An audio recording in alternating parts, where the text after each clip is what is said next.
right now that I think is really interesting. The reason that I chose to have Katie come speak this month is for a couple of reasons.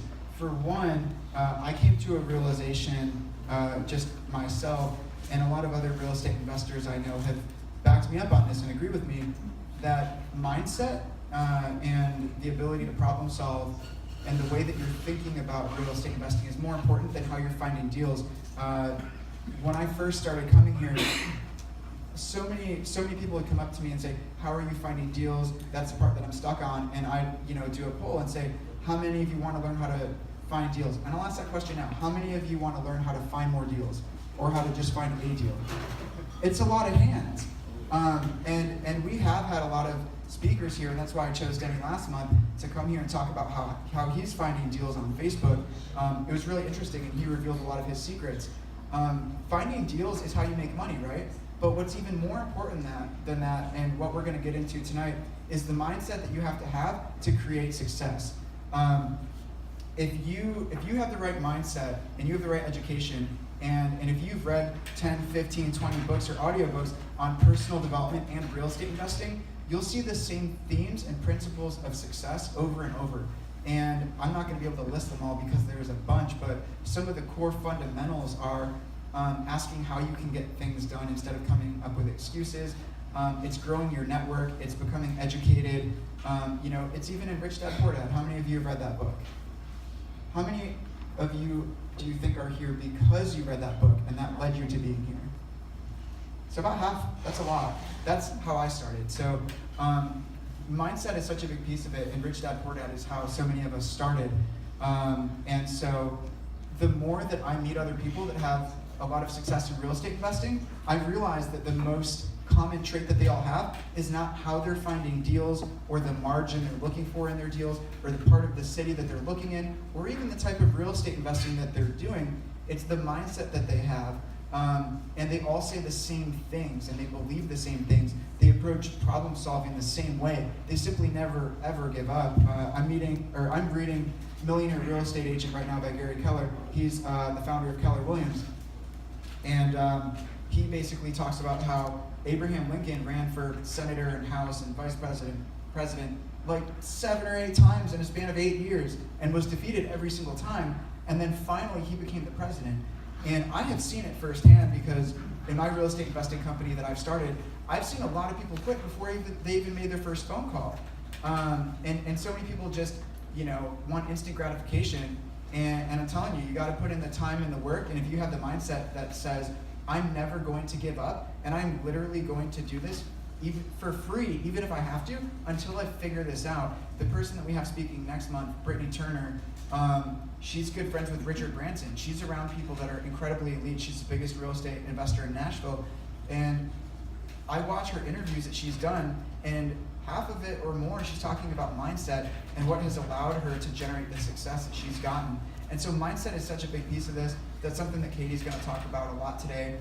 Goal setting and just it all starts up here in your mind. So I'm really excited to be able to share her story with you guys, and then continue on as we get to the other speakers through 2019. We've got a really, really great lineup. How many of you know who Jay Scott is from Bigger Pockets? He's coming to speak here this coming summer. We've got a bunch of other people that have been on the Bigger Pockets podcast as well. So things are really great, and it's starting here with Katie. So I'm really excited to have her here. We're lucky that she was able to take the time out of her day. She's got a lot going on. So big round of applause for her to welcome her here, and excited to have her.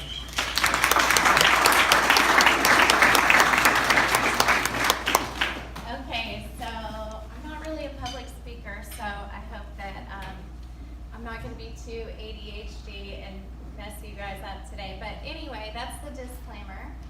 So let's see. We're all here for the exact same reason. Does anybody know what that is at all? Help people. Help people. Make money. Make money. But that's different than what he said. I said the same reason. Freedom. Freedom? Okay. Well, that's different too, but it's good. Anything else? All right, so the truth is, can you hear me? Because I don't really know. The truth is that we're all here because we want to feel a certain way, and that is the reason that we do every single thing that we do. So If you want to make money so you can buy a Lamborghini, it's not just so you can buy a Lamborghini, it's so you can feel how you feel when you own one and you're driving one, right? Or maybe you want to buy that Lamborghini so you can go out and get a hot girlfriend or boyfriend. Well, you don't really just want the hot girlfriend or boyfriend, right? You want the feeling of having one. So, or the feeling you would get from the situation. So, with that being said, we're all here for the same reason, and that's because we want to feel a certain way. So, basically, ask yourself what it would look like right now. Close your eyes and ask yourself, what would I look like if I got the thing that I want more than anything else in the world? What would it look like? What would I feel like? What would it smell like? What would I say? How would I talk? What would I have to do to get there?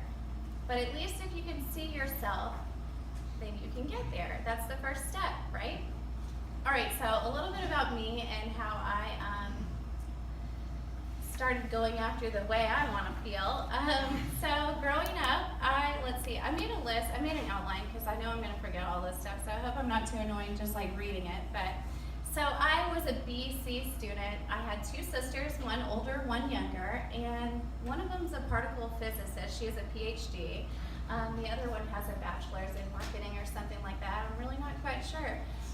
Yeah, I didn't get a degree because when I was 18, oh yeah, I had a baby a week before I turned 19. So that was pretty disappointing to my parents, especially because my father is from Iran, so that's like the Middle East, and they don't really like that. My mom was a housewife, she stayed at home, so I thought that like that's what you do is you stay at home. So I had a constant struggle with trying to be a mom and trying to work, you know. Let's see what else. This is awesome. When I was a kid, I had spelling words. I bet you guys did too. So I clearly remember when my spelling word was entrepreneur. And I was walking all around the house and I was like, entrepreneur, entrepreneur. I think I'm gonna be an entrepreneur. Like I learned how to spell that spelling word. It was like the only one I learned how to spell. But I was like, that's it. I'm gonna be an entrepreneur. So I didn't ever really have a dream of being a doctor, or being, honestly, being a mom, or any of that stuff. I just always imagined myself like running around in high heels on the phone, being the boss, because I was gonna be an entrepreneur. So trying to figure that out was pretty rough. I also was writing multi-million-dollar payroll checks on my dad's company checks. He had like a telecommunications company. So anyway, I had these big dreams, and then I went to college when I was like 17, and of course it was like art school at Kennesaw State, so that was another failure to my parents. And I got pregnant, so I went out one night, and it was the night before the new semester was going to start, and I decided that I wasn't going to go to college in the morning. I was going to get my real estate license, but it's okay. Like, yeah, you dropped out of college, but you have like a whole new career. You're good. So I went to real estate school not knowing at all that you don't just go work for a real estate company and they give you the business, you know? I literally was sitting in there about to pass the test and found out, and I was like, oh crap. What am I going to do next? So anyway, I got the license somehow. I don't know how they gave it to me back then. I really don't know. I just studied really hard, I guess, and I got the license. And I went to work at Coldwell Banker, and everybody was like 500 years older than me, and they were like not trying to talk to me or help me at all. And I had all my TJ Maxx outfits, you know, like the blazers. And so I went on Print Shop Deluxe. Has anybody ever heard of Print Shop Deluxe on the computer? Oh, I thought everybody used that. Yeah, somebody back there, you used it. Well, whatever it is, it was like some terrible computer program where you could like make a flyer or an invitation to a party. So I got my sister, who was in school for photography, to take a picture of me where it looked like my neck was broken and put it on there and then say like, do you want to buy or sell your house? Like I literally had no idea what I was doing. And so I started just walking down the street and knocking on doors. And I was like, I just wanted to give you this. I'm a real estate agent. And they were like, so many, I'm not even kidding, like probably 5 houses were like, did your mom and dad say you could do this? You're a child, and no. And it probably was a blessing, because I shouldn't have been selling anybody's houses back then anyway. So yeah, I had like no confidence at all. I was so embarrassed. At least I put myself out there, right? I actually found the thumb drive at my parents' house a couple of months ago and was like, wow, I always was like a hustler though, because that's crazy. And I was a teenager, you know? Anyway, so I didn't sell any houses, like, at all. I just had the baby, and my daughter, she's 13 now, and I decided that I was just gonna keep being a people pleaser and do everything that my family, you know, wanted me to do, except for feeling bad whenever I failed at everything that I did, and disappointed them, because real estate is not a career. You have to get a real job. You're gonna have to work on holidays and weekends, and you're not gonna have any consistent income. Like, you're screwed. So now I'm screwed because I got the wrong career, and I had a baby when I was a teenager. Oh yeah, and don't forget that I was 180 pounds, and you can't get back in shape when you're 180 pounds 3 different times. I have 3 kids. I was 180 pounds 3 times, okay? And every time, the best one was when my 3rd child, when I was pregnant with him. I probably was a little over 180 that time, just like for a home run. And everybody was like, well, you did it twice, but you're not gonna do it this time. Nobody gets back in shape after their 3rd child, and I'm like, now I have to.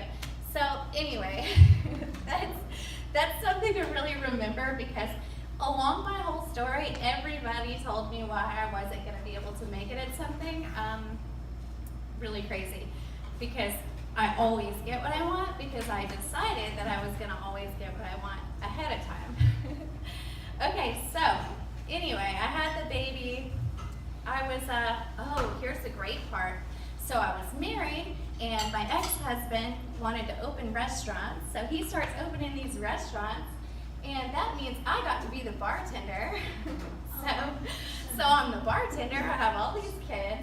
I still failed at everything I tried to do. Oh, and I also got some other licenses along the way. I think I had a personal training license, failed at that. I got a mortgage license. I passed the test faster than anybody ever passed the test.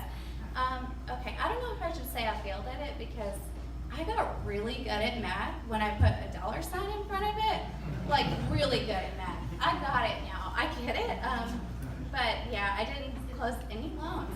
And so when I decided that it made me want to die, I left there, and I felt so bad. I'm like, I failed at another thing. Like, this is very sad. But I'm like, wasn't there some quote about Thomas Edison or somebody, like, he tried all these different ways, and you just have to find the way that works for you. So I'm just gonna try something else. So I started seeing a therapist.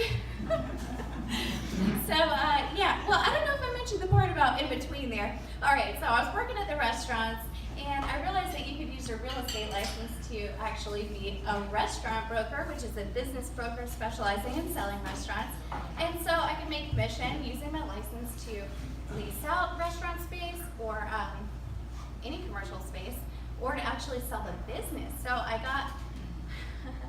I started asking all these restaurant brokers who my ex-husband was giving big commissions to kind of mentor me, you know, and they didn't really want to have it, but they were all so wonderful. One guy, he actually wrote me up like a broker indemnification to help keep me out of trouble. And to this day, I still keep in touch with them. They're great guys. Anyway, I probably sold like 1 or 2 restaurants. I sold the Checkers in the Mall in Georgia. I think I made about $20,000.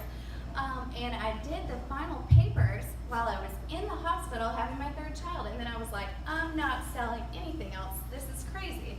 I'm like wearing myself out. Actually, like, I showed a couple of restaurants after that, and then I was like, enough. So I kind of failed at that too, I would say. That could go in the fail category, because when the checks stop coming in, it's in the fail category. So after that, I started having anxiety attacks and going to the emergency room for a living. I literally would go to the movies and see a movie with my family, and then I would be like, oh my God, my left arm is numb, and the internet says, you're having a heart attack. So I'd be like, all right, everybody load up, we're going going to the emergency room, I'm dying again, but this time I mean it. And we went to the hospital, and you know, it was great. It was great because it was creating a whole bunch of income for the hospital. A lot, yeah. So clearly something's wrong with me. I can't do anything right, and now I can't even go to the movies because I'm having panic attacks. What even is this? So that's when I started seeing a therapist. Like, something's not right. So not only did I start seeing a therapist, which, whatever, don't laugh, okay? You probably saw one too. I'm just kidding. I'm just kidding. So anyway, this therapist was great. This therapist was great because he didn't want to hear any of my excuses, and he helped me see some different angles of things, which really changed my life. That combined with somebody giving me Tony Robbins, unleash the whatever your problem is within, you know?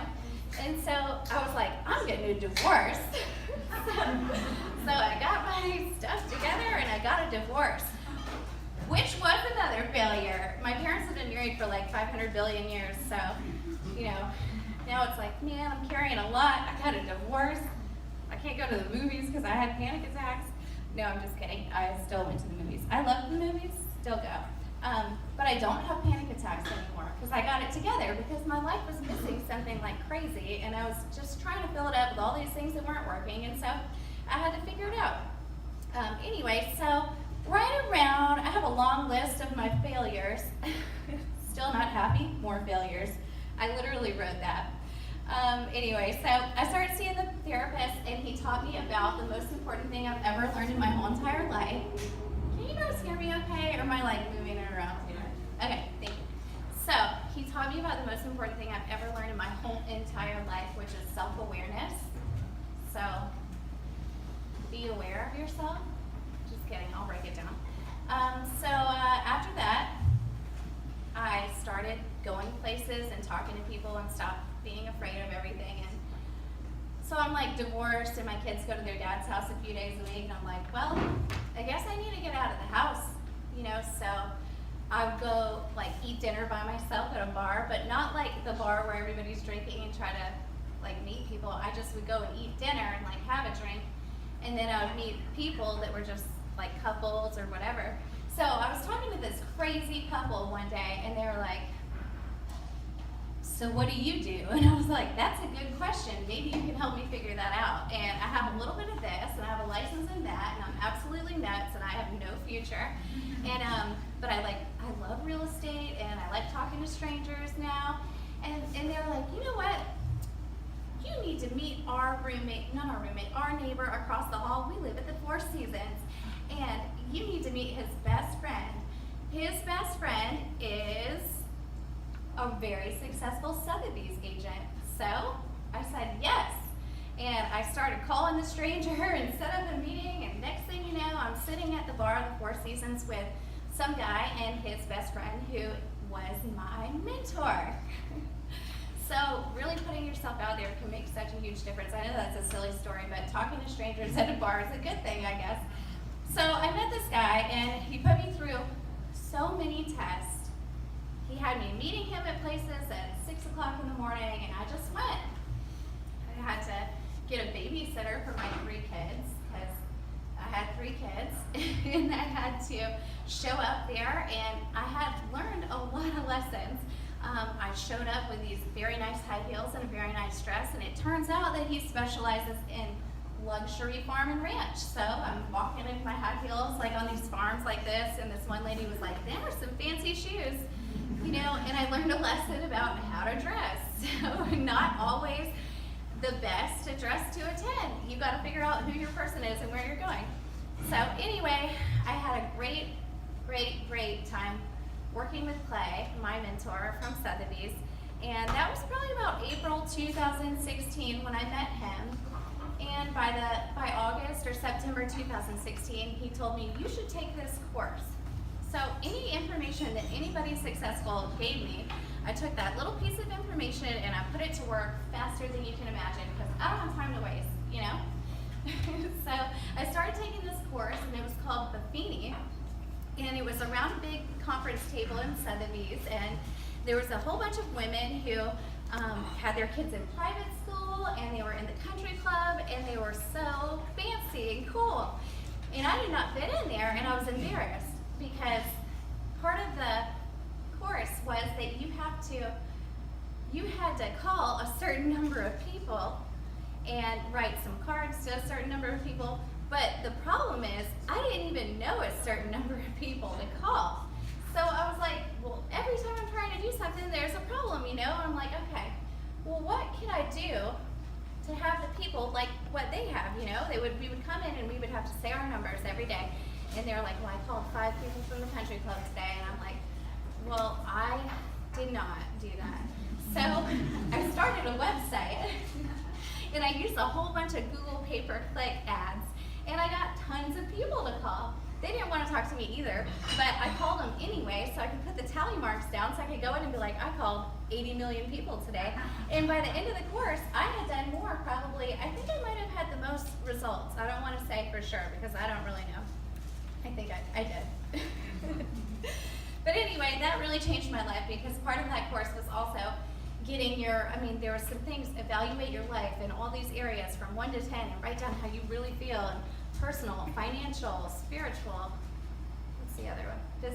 Physically, like your body. And so I'm like, okay, we're good there. Like, what else? Yeah, so when you have to write it down and see it in real life, it really makes you be aware of what's going on. And I think sometimes we don't allow ourselves to see things going wrong in one category when they're going really well in another. But so I learned that, and then they had us make a whole personal financial statement with all of our accounts and all of our debt. And then they said, what's going to happen when you die? And I'm like, oh no, I have 3 kids. I got to go get life insurance. And that's like, as soon as I checked that off my list, I don't think I ever had another panic attack again. Because if I die, we're good. The kids are going to be fun. You know, so I realized that taking care of those things that you might have popping in your life that you see and you put your head in the sand like an ostrich because it scares the crap out of you. Well, you could do that if you want to go to the emergency room from the movies because it's going to catch up with you. So I was always smiling, acting like everything's good, and really I was worried about everything. And once I started crossing these things off the list, anxiety totally went away from me, so thank God. Let's see, what else? After I took the Buffini course, I finally started making money. Like, finally.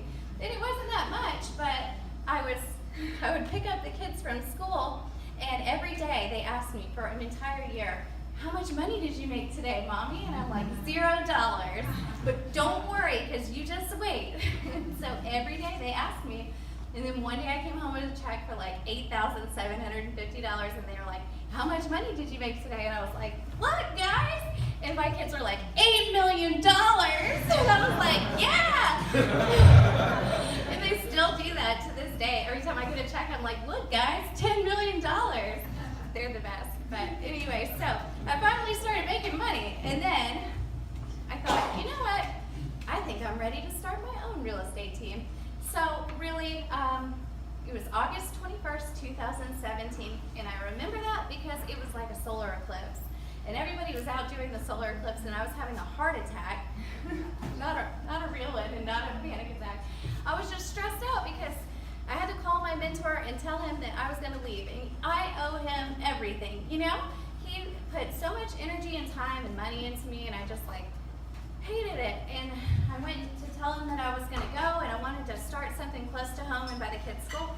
And he said, I think that would be great for you. And I'm like, that is why you're amazing. That's so nice. And he just still to this day supports me, so I'm so lucky to have met him. After I left and started working for myself, or for Keller Williams actually, in Snellville, it's like a block away from the kids' school. That's where I am now. I have a very, very small team. I had a couple agents, now I have 1 agent, I have a full-time assistant. I got over the biggest fear of my life this year, which is spending money, and hired people to clean the house and hired people to do paperwork. And wow, I was so afraid of that. I don't know, there's really no way to explain it until you're going through it and you do it, because that was like the most important thing I've ever done. I thought that's my job, I have to do these things. And my income literally looked like this for 2 years. So I make money and then make no money because I was working too much. in the business to work on the business, you know? I think that's a big thing, that if you guys are investors or whatever each of you are doing different than investing, anything that you do, you have to really track and measure and pay attention, because it might just be one little thing as simple as asking for help, which I never knew how to do until this year. And even if you're paying them, it's still somebody helping you, you know, and sometimes people have issues with that. So that's one of the most important things, is trying to figure out how to be self-aware enough to realize what your problem is and what you're stopping yourself from having by making up these self-fulfilling prophecies. So what I'm working on now, I have my real estate team in Snellville, and we're killing it, and I'm happy. And this has been such an incredible week, because I just wrote a letter of intent on my first big commercial deal, and it's awesome. It's crazy awesome. It's kind of like an off-market thing that I'm negotiating, so I can't really tell too much, but yeah, it is. I'll tell you a little bit about it. It's actually 3-level building. I think it's almost 20,000 square feet. It's way more money than I've ever spent in my life all put together. And let's see, there's a person who owns it, who's a bank, and I kind of flipped the script, and they're going to be my tenant if it works out. So anyway, that's probably all I should say about that, but I'm really excited about that, and I just finished my real estate broker school this week too. So I have to pass a test on Thursday. So we'll see how that goes. Hopefully it won't go on the failure list. I shouldn't even say that out loud. Okay, so I have to read my notes. Okay, so anybody can do what I did. I mean, you don't have to do it the hard way like I did, but anybody can do it. So basically, like I said before, start by being self-aware. And how do you be self-aware? Well, the most important way I could explain this is by asking yourself questions. So start with, what do you even want? Or start with, who even am I? What do I even like to eat? I literally had to start there, because I have been spending my entire life pleasing other people, and I did not even know what I wanted. What do you guys want to eat? Like, whatever you want, you know? So I had to figure out myself a lot. And I honestly believe that if you want to be successful in anything, you got to figure yourself out. You got to know what you want, or what you're good at, or what you're bad at. So, you know, one thing that I tell my friends when they're trying to get their schedule together is, there's something called the perfect day exercise. And what you do is, you would write in your journal what you want your perfect day to look like, but you don't just write what you want your perfect day to look like. You need to write what you want to feel like. So don't just write, I want a beautiful girlfriend. Write how you want to feel if you're with your beautiful girlfriend. So if you have a beautiful stuck-up girlfriend who won't pay attention to you because she's doing selfies all day, then you're not going to get what you want, right? So you got to first think, of what you really want, and break it down backwards that way. Yeah, simplify it. So that's something that I did that really helped me, that I mentioned to my friends a lot too.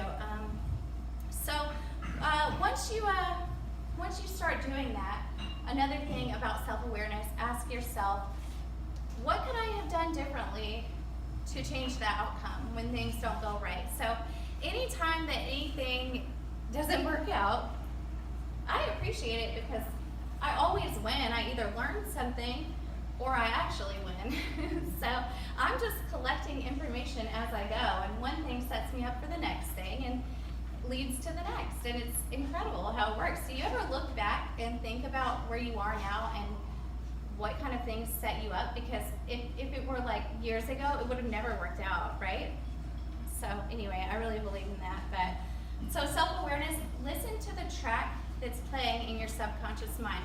So you might not realize this, but it's going always, and you've set yourself up, or your parents set yourself up, or somebody set it up, and it doesn't stop. So like, I used to be like, if my kids come down the stairs in the morning and they have holes in their pants and they're too short, but we're late, so we have to go to school anyway, which still happens every day, so sorry, it just is what it is. I used to tell myself like, oh my God, you're such a shitty mom. In my head, in the back head, I didn't say it out loud, like I didn't think I was a shitty mom. I just thought in the back of my head, I just heard myself saying, I had to like listen so I could hear myself saying, you're a shit mom, you're a shit mom. Like every time stuff didn't go right, you know? And you all do it. So try to really pay attention, because if you can like ninja that out when you hear it, it's just another muscle. So if you train yourself to get rid of that stuff, your life starts changing like dramatically.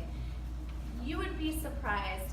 I mean, how many things were stopping me from getting to where I wanted to be that was just me talking to myself and not even realizing it. So try to quiet your mind and become aware of what you're telling yourself.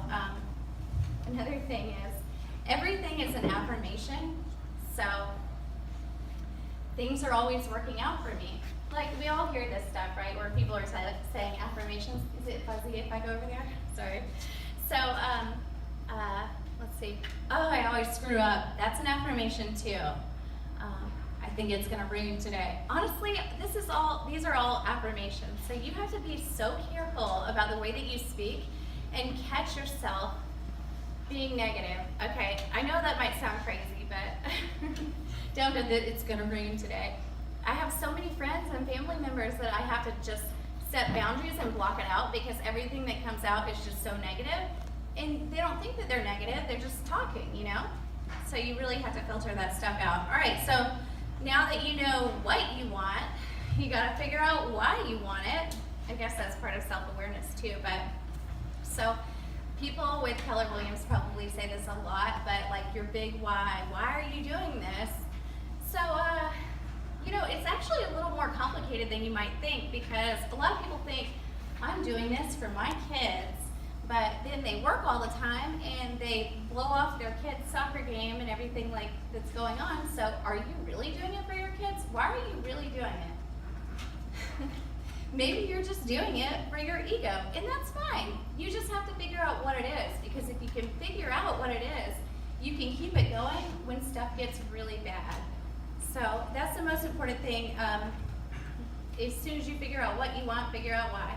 And there's actually a little trick about it that I learned in Vegas at a conference this year, but the guy was saying, you find the 5 highest highs in your life, and you find the 5 lowest lows, and you put all of those together and discuss it with a friend and find the correlation. You might realize that all of them are about your family members, and that's the most important thing to you, or all of them are fear of loss or a financial thing, you know? So talk to a friend that you can trust about it, or at least write it down and try to figure out yourself if you're embarrassed. All right, so another thing that was probably the second or tied for first most important thing that I ever learned was emotional intelligence. Does anybody know what emotional intelligence is? I didn't know until a few years ago. I had never even heard of this before, so you can only imagine how I acted. It was terrible. So emotional intelligence, okay, so I'll tell you the definition, but it's like not that exciting. The ability to monitor one's own and other people's emotions, to discriminate between different emotions and label them appropriately, and to use emotional information to guide thinking and behavior. So Warren Buffett said, if you cannot control your emotions, you cannot control your money. So if Warren Buffett said it, then it's real. Right? Anyway, the point is, not everything deserves your reaction, much less your thought about it. So I'll give you an example. I have a friend who spilled wine in his bed the other day when he was going to bed, and he was like, man, I spilled this wine, I gotta get new sheets probably, you know, and he was upset about it. And I was thinking, oh man, why is he saying this, because it's so negative. And he actually told me a story about this guy that, this is terrible, about this guy that lived in an apartment with his friend, and his friend ate a big burrito, and he went to the bathroom and he clogged the toilet, okay? So, that's the whole story, just kidding. At least, you know, if I laugh at my own jokes, it's just for me, it's great, you know? Anyway, so he clogged the toilet, and so After he plugged the toilet, he had to go to Bed Bath & Beyond, so he drove his green Prius there and he parked it and he went in and he got the plunger. And he went out and he tried to get the car and it wouldn't open. And he was like, what the heck?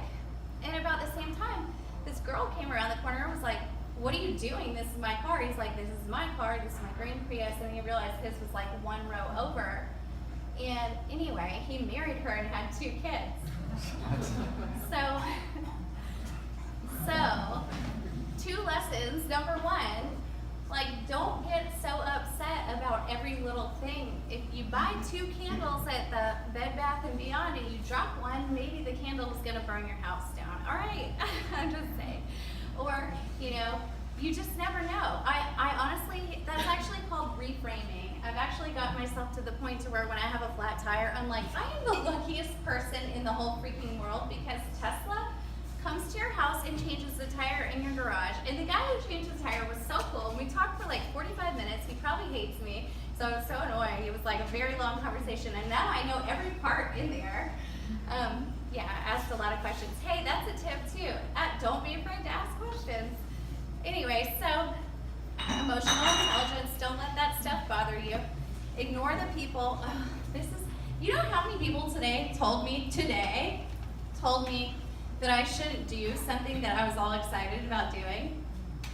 A lot, like 3, 4. I don't know, if you're gonna tell people your ideas, just go ahead and already be prepared that they're gonna tell you it's a bad idea, because the people suck. No. People say that your ideas are bad because they do not believe in themselves doing the same idea. So I was talking about changing my logo, and somebody was like, oh, that's a terrible idea, you cannot change my logo. I'm talking about opening a new business. Are you sure you want to do that? I'm like, well, I just kind of have to because my intuition told me to, and I'm just so special, now I have to do it. So anyway, yeah, if you just be prepared if you're going to go around spreading your information that people are going to tell you that you suck. Speaking of you suck, I should probably say that it was only a year or 2 ago, maybe 2, no, it was 2 years ago, that I should say a couple of people that I knew were sitting around laughing and having a party, saying that I couldn't sell any houses and I would never sell one, and that I would never succeed in real estate because I just don't go out because I have all these kids at home, and it was just going to be so hard for me. So just keep that in mind, because I sold like 28 or 30 this year, so I don't know what happened, but I guess they were wrong. Good thing I didn't take their advice. Yeah, so ignore those people and try to put yourself around better people. Like, why I'm so excited to be here, and when Vince asked me to come, I was like, yeah, because I bet one of you guys are going to teach me something that I really need to know. And you are the average of the 5 people that you surround yourself with. So I'm a child. Get it? Because I have kids. Okay. Right, so that one wasn't good. No, seriously, have good friends. If you have negative friends, tell them the story about the poop burrito. All right, anyway, don't waste your energy and time telling people about negative situations. That's part of that. And reframing, we talked about that. All right, so now that you know what you want to do and why you want to do it, this is the exciting part. So you can just break your goals down into the most simple action plan and work backwards and do like little tiny things every day to suddenly make these huge dreams come true. And I'm living proof, because I looked at stuff like this building that so much money, you know, like every time I told a friend about it, they're like, that's ridiculous. Why would you spend that on that? Or how's that going to work? But you guys would understand it if I told you, because you've already learned about all these different things. But anyway, so yeah, breaking it down. So I know, okay, let me just give you an example. I wonder if you guys already do this. So, okay, one day I got mad about something that I couldn't afford, that somebody took away from me, and I said, I'm gonna make $1,000 a day. What do I have to do? So self-awareness, start asking myself questions. What do I have to do if I wanna make $1,000 a day? Well, I know that if I sell $1 million house, I can pull in 30 grand a month. Okay, so that's like $360 a year. That's about $365, $1,000 a day, right? So this is just in my brain going off the top. I'm like, okay, well, If I sell $1 million in real estate per month, I make 30 grand a month, and that means I could sell 4 $250,000 houses, or 3 at like 3 repeating or whatever, 300, we'll call it 340, or 2 at $500,000. All right, well that's pretty easy, right? I don't know. Well, what do I have to do if I actually want to do that? Well, I know that if I have about 100 leads or 100 people to call, that like one of them is going to result in a sale. So if I want to sell 4 a month, and 1 a week, then I got to call like 100 people a week, and then I have to keep up in touch with them. So I developed this spreadsheet. I developed a Google sheet where I have a daily accountability sheet. So I have tally marks, and I have a number of calls that I'm making. I have a number of social media, and I have a number of handwritten cards because you got to keep up with them or whatever. And you do these little things, and even if it seems stressful, cut it in half. Just say, make it really tiny. Just say, I'm going to do 10 phone calls today. Because if you do 10 phone calls 5 times a week, that's 50 phone calls. That's a lot of phone calls. And it's just that easy. So I've gotten into a habit of doing this since like July, and my numbers are going crazy. It's incredible. And now I can go back and look 60 days ago and see that 60 days ago, I just called so-and-so who I just closed last week and made crazy money, you know? So, I mean, that's probably something that you guys are already doing because I feel like it's so obvious, but just basically taking a huge goal, like buying a ridiculous building, and putting daily intentions on a Google Keep or a calendar or whatever, and saying, okay, today, I'm gonna figure out how people even buy those things, or there's money all around. How come they can buy that if there's got to be a way? I mean, there's money everywhere, right? So that's basically how I run my business. No, that's basically how I figure everything out. You just keep asking questions and do not ever give up. And one of the most important things is being 100% certain. I'm telling you, I've closed deals that, sorry, excuse me.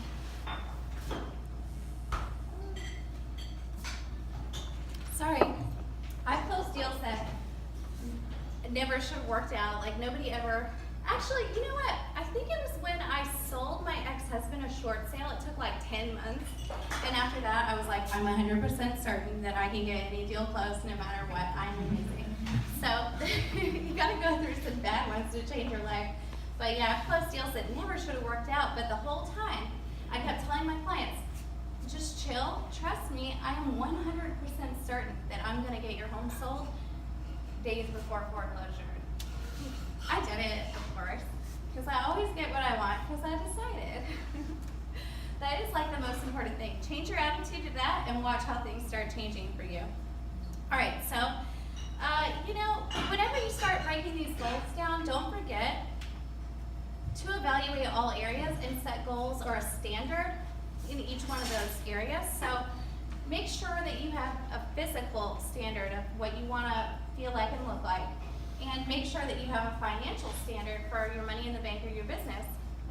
Make sure that you have a mental standard, and what else? Spiritual, mental, whatever it is for you, and your relationships, whether it's your kids or your man or whatever. Because the biggest tragedy ever would be all of you guys becoming super duper successful and then your partner leaves you because you just ignored them for 6 months. And it will happen, so just know that if you're doing that. Make sure you take inventory of every area in your life and write it down so that you can avoid that kind of stuff before it happens, right? Okay, so I could tell you a whole bunch of little tricks of how to stay on track now that you know what you want and how to do it. Everybody probably says this, but time blocking, does anybody do time blocking? Nobody? I thought all you guys are like time blocking nerds. So time blocking is like terrible until you get the hang of it, and then it's the best thing ever. But Google Calendar is the best thing that ever happened in my whole life, ever. So go on the desktop. If you first start doing Google Calendar, it might seem really terrible, like you can't figure it out because it's like different on your phone and everything's moving around. Just go on the desktop and go watch YouTube, and they teach you how to do it. That's what I did.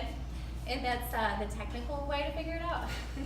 But you go and you put whatever you want in there, and if it's an appointment, you can put the address of the appointment in there. And here's the best secret ever. Waze automatically will pop up and read your calendar and have that address in there, and you just get in the car and click it. Or even better, Tesla will pop your calendar up in there and you just click it with the address. So you're saving yourself time anyway. But that's for appointments where you have to actually be somewhere. But I got in the habit of making time blocks for Monday, Tuesday, Wednesday, Thursday, Friday, Saturday, and Sunday of everything. I figured out everything that I had to do, and I figured out everything that doesn't take skill, and then I shouldn't say that. I figured out everything that I have to do, and then I figured out everything that someone else should do. And then I hired somebody to do that stuff, which is scary at first. And you have to keep a real good eye on it so that you don't spend too much and you're upside down. But once you hired somebody to do that stuff, then you can do double of the rainmaker stuff, whatever that may be. You got to figure out what the big thing is. So for me, it's like making the phone calls and negotiating, you know, like the first meetings, whatever. So you need to block time for whatever the most important thing is. So I block times like 2-hour blocks for phone calls. iPhone has a setting where you can push up at the bottom and there's a little moon, and it's called Do Not Disturb. And everybody's mad at me because of it right now, but it's the best thing ever because it won't ring or pop up or anything. You can literally make your phone calls, do whatever you need to do, and you will not be disturbed. Just make sure you put your computer on silent too, because that thing never stops either with the emails. Yeah, so I time block everything, even time for myself or with the kids, because like I said, you don't want to work so hard for your kids and then you get home and you're too tired to hang out with them. So I make sure and put blocks of time, like do not disturb what's going on, and I'm hanging with the kids, and don't get mad because it's the way it is. And then people expect it because I share my calendar with people that work with me too, and people in my family. So there's also something called Google Keep in it. I think like everybody knows about it, but I just learned about it. But you can make lists on there. So if you have a crazy desk with papers all over it, try Google Keep and just stop doing that, because there's an app and then there's also on the desktop, and it connects with Google Sheets and everything. Google Sheets is another one. So if you have employees or something like you need to track what everybody's doing, you can actually make a shareable sheet and share it with everyone. So that really helps me, because you can edit it on your phone or on the computer. And I actually like put mine on the TV. You can project it on a big screen and see real time what people are doing who work with you. Okay, so vision boards. It probably sounds silly because everybody says that, but 100% changed my life.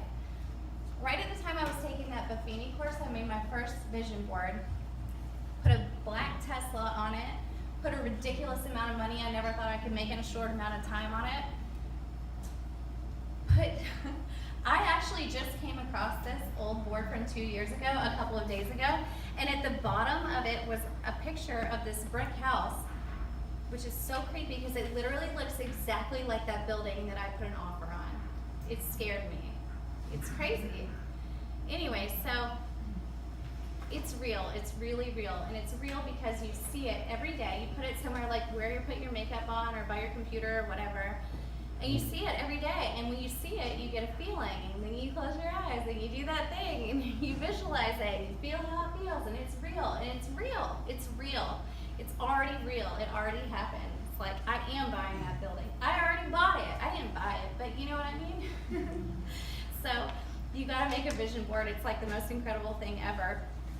Yeah, so use your Google Calendar and your Waze, and all that stuff goes together with the Google Speaker or the Alexa too. So you can set up routines. You guys probably do this already. But so like the morning routine is so important. It's terrible at first if you want to wake up at 6 or 6:30. Don't kill yourself, go with the flow. If you don't feel like waking up early, if you don't feel like doing it, but you've been doing it a lot, like give yourself a break and don't beat yourself up and then get back to it better than ever, Take a break. But I use these Google speakers, and so when my alarm goes off on the speaker, I say, hey Google, good morning. Like, I hope nothing's gonna happen. No, I guess it doesn't go on your Google Assistant on your phone, but So it turns my lights on, it turns my loud fan off, it reads my schedule, and it plays Good Morning by Chameleonaire. Do you know that song? Well, you gotta look it up because it just is like so cool. Yeah, you gotta look it up. Anyway, so it gets me going in the morning, and then that's like a trigger. It tells your brain, like, time to get up. I make up my bed, and I stretch, and I water the plants, and I do like 82,000 things that are important to me. And once you do that for a couple of months, it just creates so much confidence because you did the things that you told yourself you were gonna do, and then it's on. It's like, I can do anything because I do what I said I was gonna do. So definitely start a morning routine. You should start a night routine too, but you don't want to be too obsessed with like routines. So do what you can do, but it will definitely change your life. That's something that took me from regular to irregular. Not irregular, that's like a negative thing. Anyway, yeah, it really was a game changer for me. So try your morning routine, get in the habit, try to stick with it. It's not gonna work at first. If you can't do it, just do part of it, make it simple. I don't have anything else for you. Yeah, okay, so monthly, weekly, daily intentions. You can put it on Google Keep or put it in a frame. You know, I actually write my intentions for the month and put it in a frame on my desk every month. So you have to stare at those things. You can't just be like, I want to reach this goal and then not do it. You have to stare at it every day, and then you're like, oh yeah, I was going to take over the world, but I guess I better get back to work. I have a couple of phone calls to make. So that's literally me in the office. I'm like, oh yeah. If you didn't write it down like that, when you're feeling passionate about it, like put it in your morning routine when you're passionate and awake in the morning. But if you didn't write it down, it would just slip away and it would never get done. It's so crazy. The growth I'm having, this has been the most incredible year of my life. I should say I'm completely debt-free. I bought my dream car, which was on the vision board, with cash. Is that tacky? Sorry. I also bought my dream house.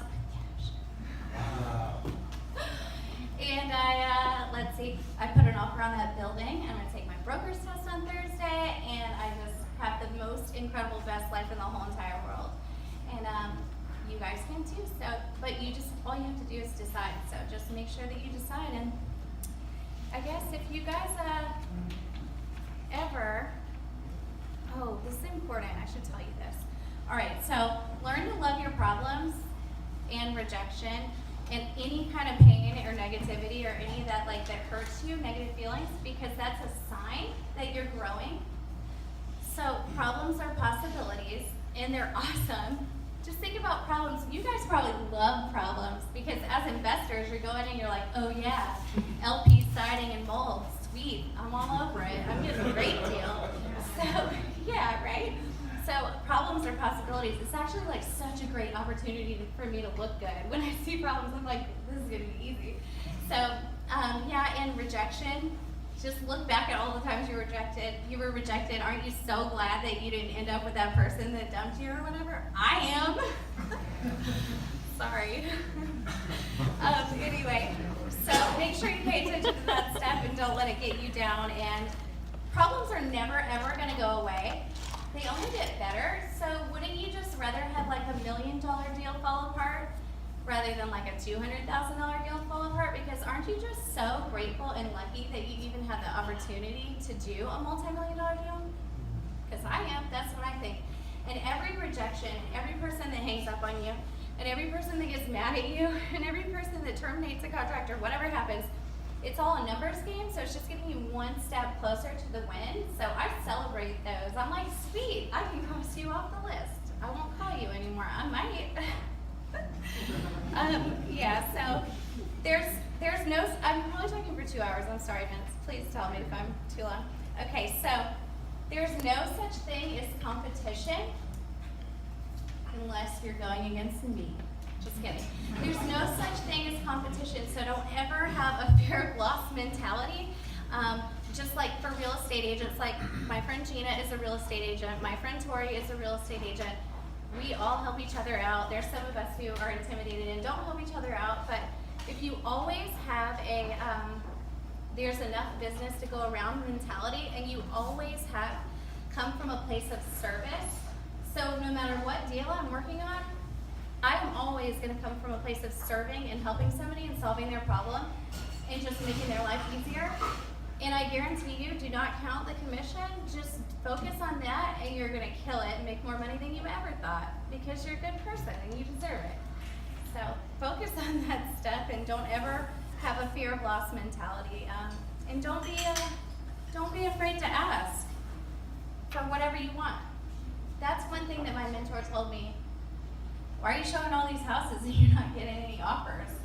He's like, well, I know exactly why, because you're afraid to ask the questions that might result in a no.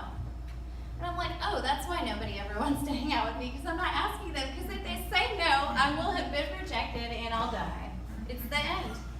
So don't be afraid to ask the questions. So if you guys, well, you're probably not, because you probably go to people and say, do you want to do whatever you guys do to me?